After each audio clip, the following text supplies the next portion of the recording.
हैदराबाद में बारिश की तबाहकारियां। गुज़िश्ता रात 12 बजे से शुरू होने वाली बारिश ताहाल अभी तक वक्फे से जारी है। तेज बारिश के बाद हैदराबाद के अक्सर इलाके पानी की जद में, घरों में पानी दाखिल हो गया।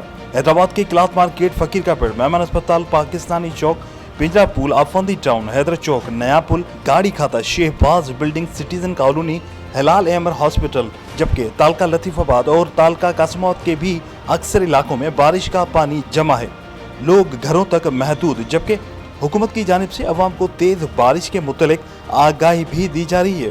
बारिश के बाद कई मकानात की छतें भी कमजोर पड़ गईं। पक्का किला पर एक मकान की छत बारिश के बायस गिर गई।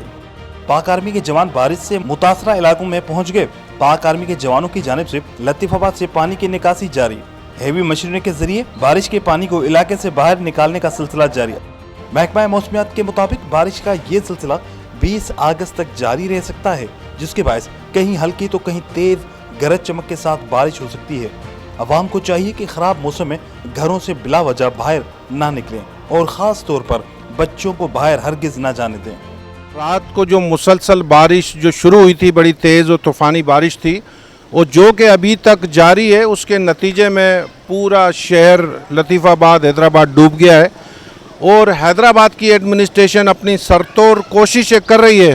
रात में भी डीसी साहब के साथ था 3 साढ़े 3 बजे, और वो पूरे शहर का विज़िट कर रहे थे, उनके साथ मिनिस्टर भी थे। उनकी पूरी कोशिश है, deputy commissioner Hyderabad, administrator Hyderabad की, कि किसी तरह से बारिश थोड़ी सी रुके तो मशीनरियाँ जो है अपना काम शुरू करें। बहरहाल इंतज़ामिया हरकत में है और वो अपना काम अंजाम दे रही है।